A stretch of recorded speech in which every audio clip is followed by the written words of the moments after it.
Hello, this is Robert Rickover at Body Learning, and today my guest is Jano Cohen, who is an Alexander Technique teacher in Philadelphia.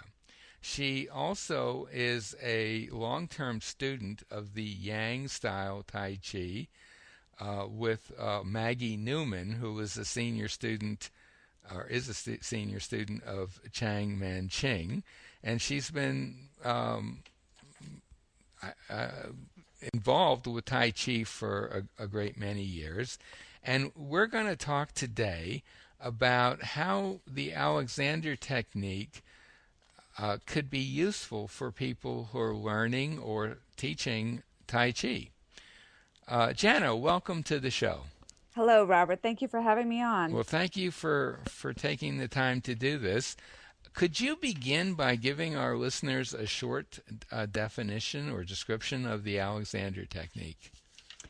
The Alexander technique was a method that an actor discovered helped him reduce the tension in his body and learn to use it in a way that didn't hamper his ability to perform acting in his case or other tasks.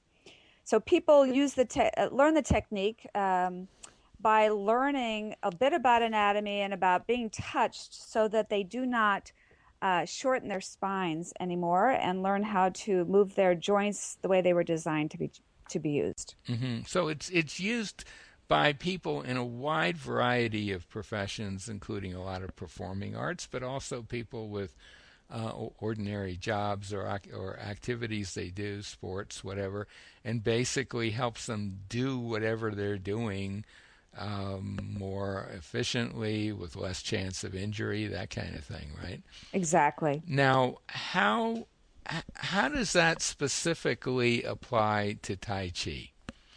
Well, Tai Chi is a martial art that is practiced upright on your feet, on your legs. Mm-hmm. And while it's very relaxing and it's got its own benefits to circulation and balance and relaxation, sometimes people have some trouble practicing it without pain in their knee joints or kind of learning to be able to do the movements well because people in their daily lives are stiff or they have a lot of stress so that they tense things up or they use poor body mechanics when they're driving, sitting at a computer or playing sports. And so they come to Tai Chi with their bodies a bit twisted up and tight. So Alexander can help them undo these tension habits, release their legs, line up their joints so that when they do Tai Chi, it's actually in better alignment and in a state of being that, will really work. Yeah, and I wonder, I've talked about this with people concerning yoga a lot. Of course, quite a different thing from Tai Chi, but the Tai Chi owes its origins are in the Orient, right? In China, I suppose, mainly. It's China, yes. And the culture in which it originated, maybe one could make an argument that people there had in some ways a more efficient body mechanics than a lot of people in modern Western cities do. Would you hold that? Would you give that any credence? That idea that it's taking a movement method that grew up in a situation where people generally had better use of themselves, and so maybe for Westerners a little remedial work on themselves would be useful. Do you see it Well, in that way at all? I had never thought about that, but the background for Tai Chi is that the originators of Tai Chi were monks at one point. Mm-hmm. And so they lived a life of meditation, and I don't know, much about their body types or what was going on there. Mm-hmm. But I know I can just sort of extrapolate from our modern day lifestyle where we're sitting at computers hunched over laptops. We're sitting at terrible desks all day when we're students and, at a young age, and we're not squatting anymore, to lift things. So we're kind of inactive. And I think that the martial arts really require that kind of free flow of movement in your body that you don't get when you're sitting at a computer. So getting that back, getting any help back with that will take us back to either a similar way of moving that those monks did, or just as we might have as children. Hmm. I have another Alexander Technique colleague who's also quite involved in Tai Chi, and wrote a paper about how the technique could help with Tai Chi. And he got a lot of flack about that from some people in his Tai Chi community. The feeling was that Tai Chi was a kind of its own system, and what is it that something like the Alexander technique could bring to bear that wasn't already there? Could you address that at all? Well, just because the principles are shared, and the fact that you need to have an elongating spine when you do Tai Chi, and that you need joints that are free. You want to integrate your body so it's not twisting, so your nose, chest, and navel are facing the same way, that you're using natural breath. This is the same, as the Alexander technique. However, the issue is just because you know what you're supposed to be doing doesn't mean you actually physically can do that, because what Alexander discovered was that our habits are unconscious, and that in order to change a habit, you have to first know what you're doing. And an Alexander technique teacher not only helps you figure out what you're doing, but can help you change it with touch, which Hmm. you do not receive in a Tai Chi class. Hmm. So if you naturally buckle your knee inward when you're standing on it, Hmm. on a foot, and you need to have your weight balanced between the inside and the outside of your foot, and your heel and the ball of your foot, and just because you may not even realize you're not doing that you have more weight on the ball of your foot on the inside or something. And an Alexander teacher can point this out to you. And then with the touch, and with the use of mirrors and touch and constant repetition, you can educate yourself to move your knee over your second toe with your weight going between those 3 points in your foot without effort. And taking that specific example, do you think that's something that possibly even a very good Tai Chi instructor might not see in quite that same way? I think it's very rare for Tai Chi teachers to get that pointed in their observations with their students. They see the Hmm. overall effect. In most cases, I wouldn't say all Alexander technique teachers. My Tai Chi teacher, Maggie Newman, often will use her hands to help correct someone's alignment, and really does speak to some of these issues, but she's rather unusual. She Hmm. was a modern dancer and had some other background, but I think in most Tai Chi classes, I see a lot of imitation going on, Hmm. where you just Hmm. follow the instructor.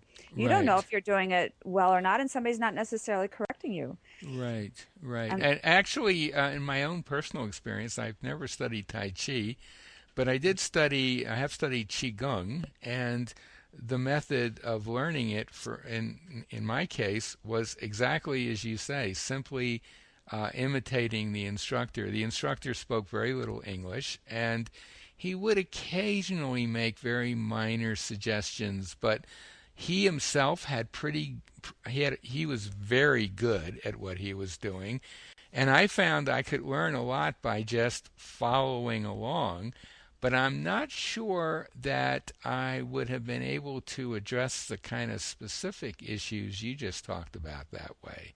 yeah, That might be the difference. And I guess also we should say that Alexander teachers are very good at observing people and uh, seeing patterns of posture and movement that most people probably wouldn't notice. They might notice the result of it. Say somebody walks very stiffly, most people could see that, but an right. Alexander teacher very likely, and certainly if they worked with that person for any length of time, could could could pick up the specific causes of that and address Exactly. them. And I guess just I'm thinking off the top of my head now, but that's probably not something that most Tai Chi teachers could do. No, in fact, most Tai Chi teachers are not really taught to teach per se. You know, Mm-hmm. you learn the movement and then you're able to teach the movement, but you're not really teaching people to solve physical problems in themselves. That's not part of the pedagogy. Mm-hmm. Um, and there's something specific too I wanted to address, which is that a lot of times, and this is even with very highly skilled Tai Chi practitioners, there's a confusion with releasing down into the ground and collapsing the spine, which is not really what it's supposed to be. Mm-hmm. But there is, you know, and so sometimes even in the modeling, that you'll Mm-hmm. see someone kind of softening downward, they're kind of seem kind of rounded. Mm-hmm. And so Westerners will imitate that, and then they run into trouble. Now, sometimes people can do that, and it's really not injurious. You know what I mean? Sometimes Mm-hmm. people are really relaxed and they slump, and it's Mm-hmm. okay. It doesn't bother them. But Mm-hmm. in other people, when they do that, then they run into back pain and knee pain and all kinds of problems. So it's luckily for me because I was a dancer and injured myself. So anything that I did wrong ended up in pain in my joints. But my teacher uh, studied, with Cheng Man Ching, and he in particular worked with a very erect posture and a very fluid movement in all of his joints without any force. So he was the perfect example to model afterwards, but Mm-hmm. he was not the kind of instructor who could teach you how to do that because he had no English and he would just teach you by demonstrating something, but not going to you and helping you with your own movement. So he was actually a perfect example of that. But it's even worse when there's the teacher is, got a more slumped down posture and their pelvis is tucked under and so forth. And that can lead to real problems in the long run. I guess it's a bit analogous to learning, let's say, learning a musical instrument from a teacher who is a really good player of that instrument. You can learn a lot the teacher can teach you certain things, and you could probably learn a lot.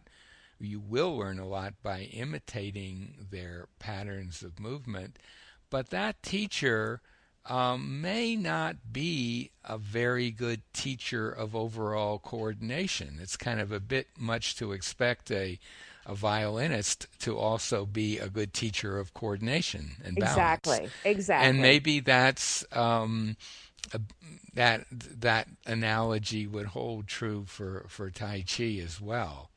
That I would. someone be a spectacularly good practitioner of Tai Chi, but not necessarily the best person to help a student overcome a specific issue that's getting in their way. Right. Yeah, that's it. And I just want to get back just for a second before we come to an end to this question of the culture in which it originates. As you said earlier, that it was monks who originally started doing Tai Chi, right?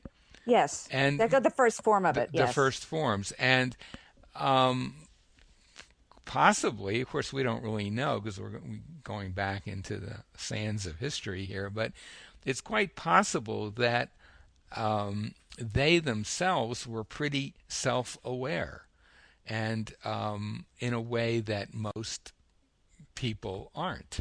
That's a good And point. so, I would say Alexander teachers, well, we're not monks, that's for sure, but we do tend to be aware of things, of movement, postural patterns in ourselves and in others in a way that most people aren't. So I'm not saying we're bringing monastery life back to Tai Chi, but we're bringing an aspect of awareness that might be missing. Well, exactly. As And Tai it's. Chi is actually supposed to be a moving meditation. Mm-hmm. And so the more awareness you can bring to yourself as you're moving enhances that.